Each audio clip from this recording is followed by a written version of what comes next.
Las misericordias de Dios se renuevan cada mañana. Su voluntad es buena, agradable y perfecta. Bienvenidos a una nueva emisión de Vidas con Propósito, para volver a vivir. El Señor nunca tiene afán, pero siempre llega a tiempo.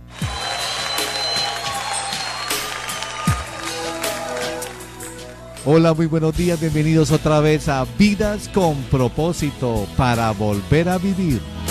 Les habla Oscar Plata. Hoy continuamos con la serie titulada Los Milagros de Jesús y compartiremos el tercer tema de esta serie: cómo actuar para recibir un milagro.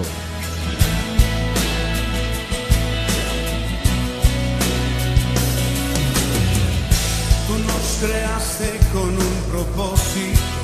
¿Cómo actuar para recibir un milagro? Nos acompaña Ángelo Becerra, pastor de la comunidad Vida con Propósito, Iglesia de las Asambleas de Dios de Colombia, quien responderá a este tema. Buenos días, Ángelo.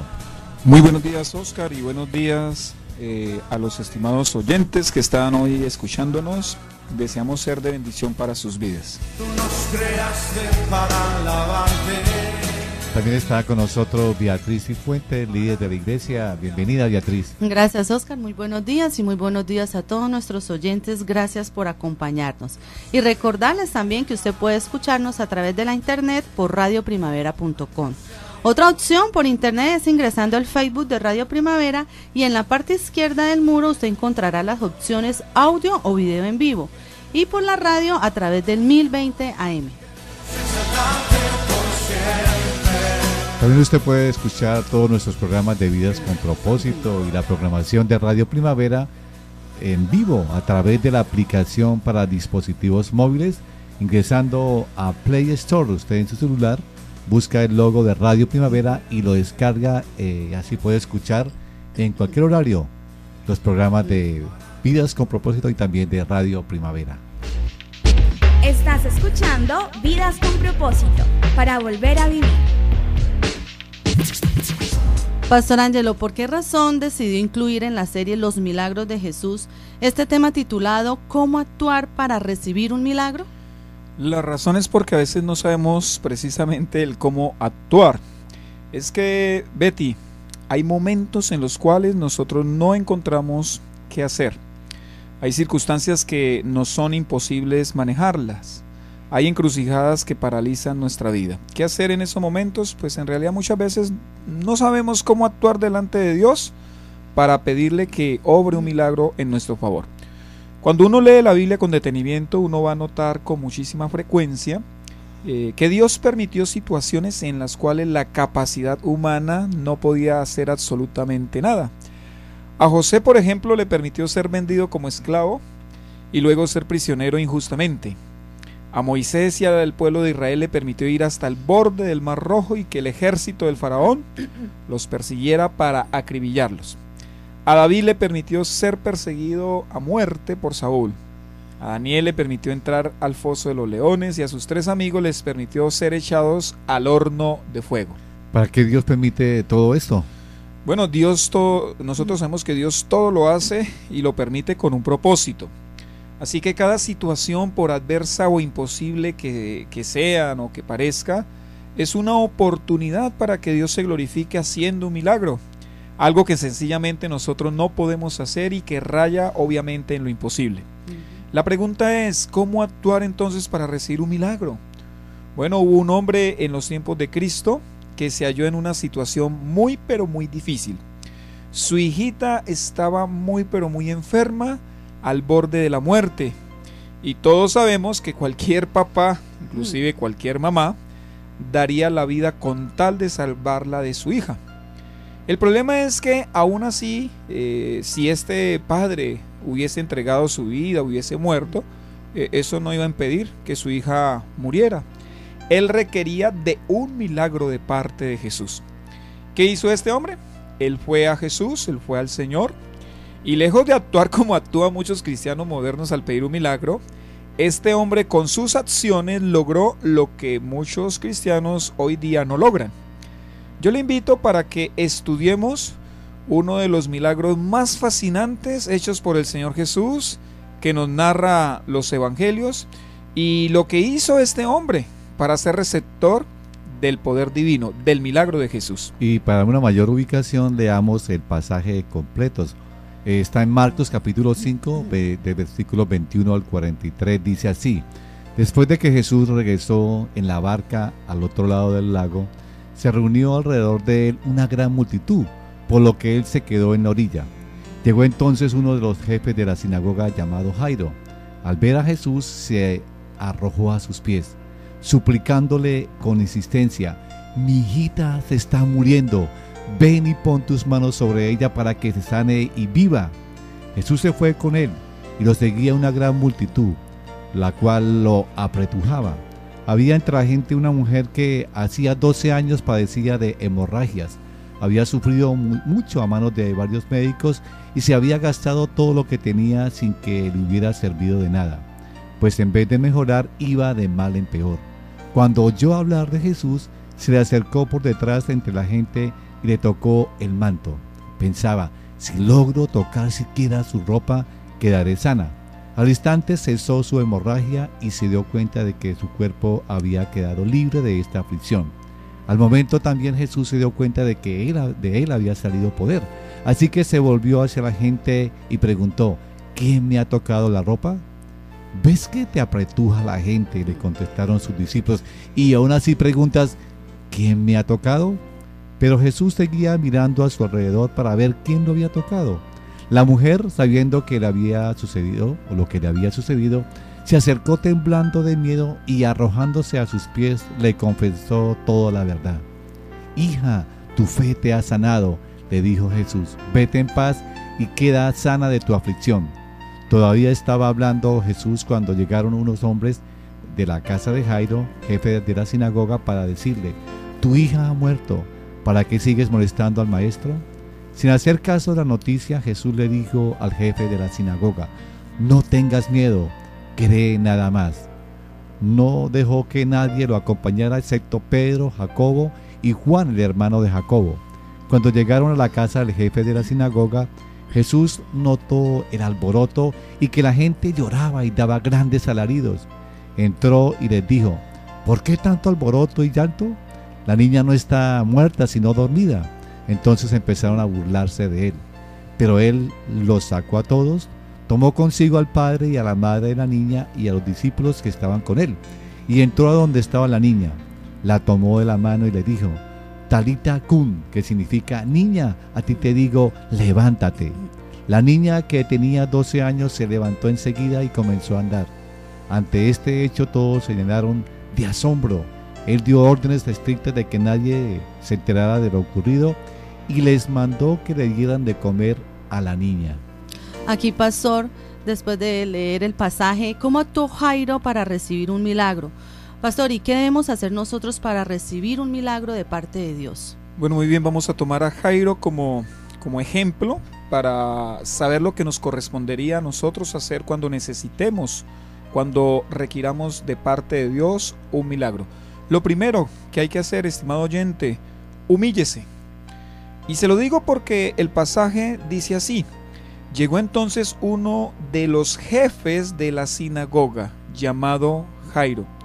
Al ver a Jesús, se arrojó a sus pies, suplicándole con insistencia: mi hijita se está muriendo, ven y pon tus manos sobre ella para que se sane y viva. Pues para nosotros no es gran cosa lo que hizo Jairo, quizás, pero para que un jefe de una sinagoga judía se postre ante un hombre, eso tiene un significado monumental. Por lo menos significa dos cosas. Número uno, su nivel de desesperación ha llegado a su punto máximo. Y número dos, él en verdad cree que Jesús es el Mesías prometido a Israel. ¿Por qué dice que el nivel de desesperación de Jairo había llegado a su punto máximo? Mire, Oscar, el acto de postrarse era en Palestina un acto de adoración. Así que este reconocimiento le costaría a Jairo no solo la pérdida de la investidura de jefe de la sinagoga, que era el lugar de reunión judía donde se celebraba el sábado, sino que también se auguraba una segura expulsión de la misma. No solo lo iban a quitar de líder, sino que lo iban a expulsar de la sinagoga.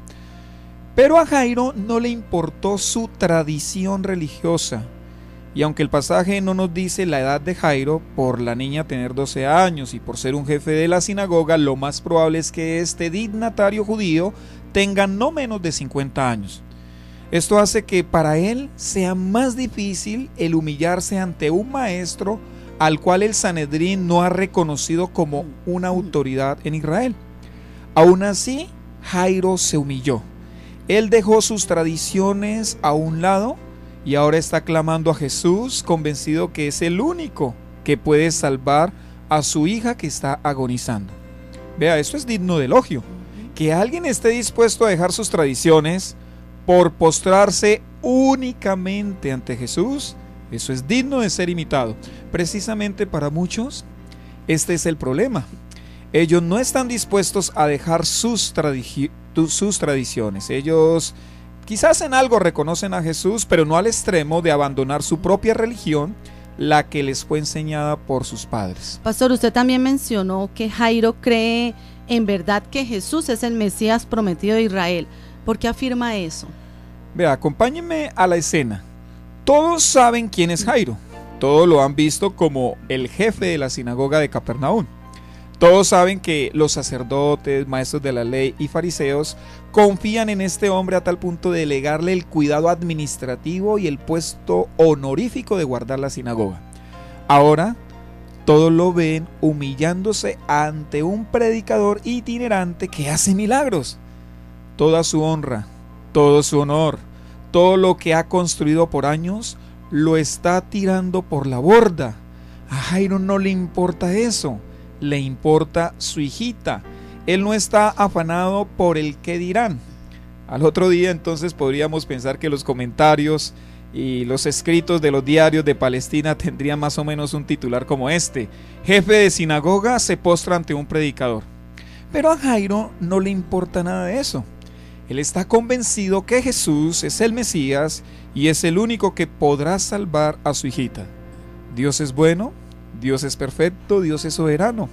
Y en su soberanía, Él a veces, mis amados, permite que aquellos que no le conocen pasen por situaciones extremas para que puedan acudir a Él. Digamos que el dolor es uno de los imanes que Dios usa para atraernos hacia Él. Fue el que utilizó para atraer a Jairo hacia Jesús. ¿Qué lección nos deja Jairo con tan semejante acto de adoración? Mire, Oscar, lo que hizo Jairo es lo que debemos hacer nosotros: humillarnos. Note que él no fue a Jesús con demandas. Él no tuvo la actitud de los fariseos que demandaban una señal por parte de Jesús para creer en él. Él no había visto la señal de sanar a la hija, a su hijita, y él ya creía que Jesús lo podía hacer. ¿Y por qué creía? ¿Por qué sabemos nosotros que él creía? Porque él tuvo la capacidad de humillarse ante Jesús. Vea que él no le dice a Jesús: demuéstrame que eres el Cristo. No, él está convencido que así es y por lo tanto se postra ante él.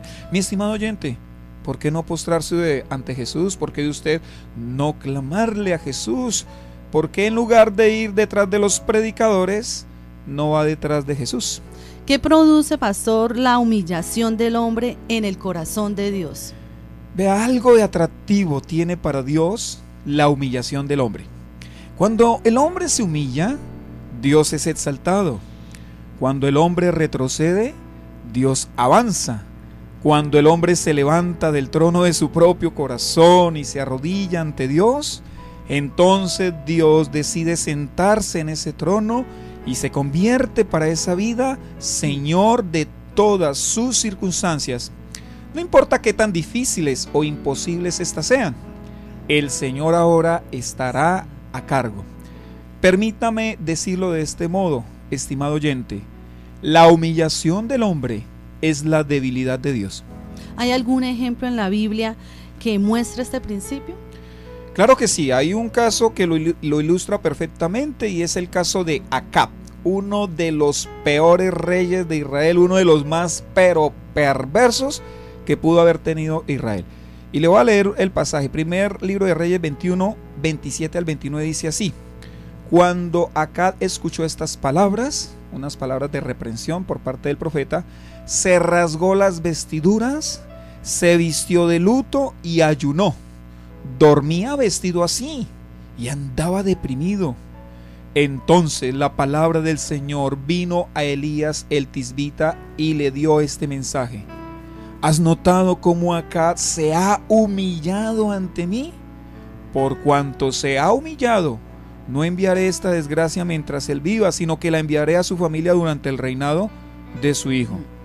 Esto es una clara muestra de lo que Dios hace cuando un corazón se humilla ante Él, cuando un hombre se humilla ante Él.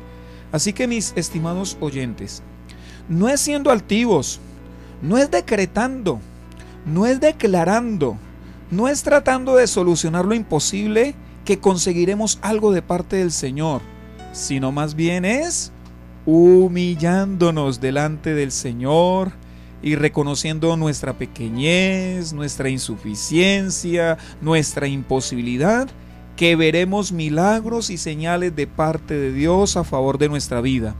Así que el mejor consejo que puedo darle para que usted, mi estimado oyente, le pida un milagro al Dios verdadero, al Dios que hizo los cielos y las tierras, es humíllese ante Él. Estamos en Vidas con Propósito en el dial 1020 AM de Radio Primavera. ¿Cómo actuar para recibir un milagro? Pastor, una vez nos humillamos ante el Señor pidiéndole que haga un milagro, que es, digamos, la primera condición para recibir un milagro en nuestro favor. ¿Qué más debemos hacer? Aparte de humillarnos, estimado oyente, sea paciente. ¿Cómo nos falta la paciencia, no? Vea lo que dice el texto bíblico, Marcos 5, 32 al 33. Pero Jesús seguía mirando a su alrededor para ver quién lo había hecho. La mujer, sabiendo lo que le había sucedido, se acercó temblando de miedo y arrojándose a sus pies, le confesó toda la verdad. ¿Cuál es uno de los grandes impedimentos para ver un milagro de parte de Dios, un milagro de parte de Jesús? Bueno, aparte de la altivez, hay una prima hermana que también se convierte en obstáculo para que Dios obre un milagro a favor de nuestras vidas, y es la impaciencia. En la cultura posmoderna, el esperar no es sinónimo de avanzar, sino más bien de retroceder. Así que una persona o una empresa que sea lenta, parsimoniosa o le dé muchas vueltas a un asunto, verá cómo otros sí avanzan. En cambio, en la cultura del reino de Dios, la espera es una virtud bastante elogiada. Esto quiere decir que los afanosos e inmediatistas nada tienen que hacer en el reino de Dios. El Señor es paciente y está formando en sus hijos también esta cualidad. Pastor, ¿por qué Dios quiere formar en nosotros el fruto de la paciencia? Y además, ¿cómo lo hace el Señor? Bueno, ya en algo quizás hemos dado respuesta a esta pregunta, pero permítame aprovecho para ampliarla. ¿Por qué Dios quiere formar paciencia en sus hijos? Porque la paciencia es uno de los atributos de Él. Dios nunca está afanado, Dios nunca tiene prisa, Dios sabe esperar. Y como Él nos ama tanto y quiere que sus hijos nos parezcamos a Él, entonces Él nos colabora. ¿Y sabe cómo lo hace? Nos pone a esperar y a esperar y a esperar. Y es en la sala de espera de Dios que aprendemos a ser pacientes. ¿Qué pasó en la historia de Jairo, retomando este texto que estamos estudiando hoy? Bueno, volvamos a la escena. Jairo, por medio de su humillación, logra que Jesús empiece a dirigirse hasta su casa para ir a imponerle las manos a su hijita y sanarla. Y justamente en el camino aparece en escena otra mujer. Esta mujer esquelética, que dice aquí el evangelista, lleva 12 años padeciendo una hemorragia, y al haber escuchado hablar de Jesús, surgió una esperanza que se convirtió en una férrea fe. Y aquí permítame hacer un paréntesis. No subestimemos nuestro testificar de Jesús. Cuando hablamos a otros de Jesús, no sabemos cómo van a responder. Algunos responderán con incredulidad, pero otros lo harán como esta mujer, lo harán con fe. ¿Y qué pasaba con esta mujer, pastor? Bueno, esta mujer, debido a su enfermedad, estaba excluida de la sociedad judía. Al igual que los leprosos y los endemoniados, ella no gozaba de trato con los demás integrantes del pueblo de Israel. Pero ella creyó, luego de haber intentado todo, que el que había sanado a otros, ella creyó que también podría sanarla a ella. ella no hizo un pedido de sanidad, sino que hizo un acto de fe, y esto es importante. Notemos que Jesús no le dijo, tu toque te ha sanado, sino tu fe te ha sanado, sin ni siquiera haberlo pedido. Ella solamente tocó el borde del manto de Jesús. Mientras esto pasaba, ¿qué sucedía con Jairo? Vea, interesante que Marcos nos combine estas dos historias, porque son dos milagros simultáneos, ¿no? O suceden, pareciera como en el mismo tiempo. Nosotros deberíamos ponernos a pensar por un momento en Jairo. Vea, él no tiene envidia de lo que está sucediendo. Él no está molesto con esta mujer. Él tampoco está enojado con Jesús. Pero seamos realistas en esta historia. Cada minuto que pasa para él es eterno. Su hijita está agonizando en casa. Jairo está desesperado, él no quiere detalles de este milagro. Él quiere que Jesús siga rumbo a su casa para que salve a su hija de la muerte. ¿Y qué sucede, pastor? Ahí tan pronto la mujer de la hemorragia fue sanada. Bueno, lo que sucede parece de película o de novela, es algo insólito. De repente al Señor se le ocurre preguntar, ¿quién me ha tocado? Es la pregunta que registra ahí Marcos. Por favor, esta pregunta y la respuesta obvia de los discípulos están haciendo que se pierdan minutos valiosos para el jefe de la sinagoga. Los discípulos se burlan de Jesús y lo que no entienden es que se puede atropellar a Jesús sin tocarlo, pero también se puede medio rozar a Jesús y hacer que salga poder sanador de él, tal como lo logró esta mujer. Pero es ahí cuando la mujer le cuenta a Jesús lo que sucedió con ella. Claro, la mujer confiesa su acción con timidez debido al rechazo social de su antigua condición y con lujo de detalles como lo haría cualquier mujer, ¿cierto? Que las mujeres son detallistas, ¿cierto? Le cuenta a Jesús 12 años de enfermedad, imagínense. ¿Se imaginan lo que está pasando por la mente de Jairo? El dirigente judío pudo haber dicho o pudo haber pensado, a Jesús se le olvidó mi situación, a Jesús le importó más una mujer que ya ha tenido varios años de vida, que mi hija que está ahorita, ella está muriendo, pero ella apenas tiene 12 añitos de edad, está empezando a vivir. Jairo pudo haber dicho, Jesús es una persona muy ocupada, mejor acudo a otro sanador. Pero ¿qué hizo Jairo? Ni siquiera interrumpió a la mujer. No afanó al maestro. Sí. No le dijo a Jesús, necesito que hagas esto ya, como a veces suelen decir algunos cristianos. Pastor, ¿y qué enseñanza nos deja esta nueva actitud de Jairo? Vea, Jairo nos enseña que con humildad y con paciencia podremos ver los milagros de parte de Dios. Mi pregunta para usted, estimado oyente, ¿es usted de los que afana al Señor poniéndole plazos? Señor, te doy este año, Señor, te doy este mes. No, al Señor no se le ponen plazos. ¿Puede el Señor tomarse todo el tiempo que quiera para orar su milagro y usted no se va a poner molesto, no va a desistir en su fe? ¿Usted sufre de impaciencia, estimado oyente? ¿Cómo quisiéramos en medio de nuestra desesperación que el Señor obrara inmediatamente? Pero Él nunca tiene afán. Él nunca tiene afán, Dios nunca tiene afán, pero siempre llega a tiempo. Nunca el afán o la desesperación moverán el brazo de Dios. Humildad y paciencia lo lograrán. Estás escuchando Vidas con Propósito, para volver a vivir. Apreciado oyente, el próximo miércoles continuamos con la segunda parte de este tema, así que no se lo pierda.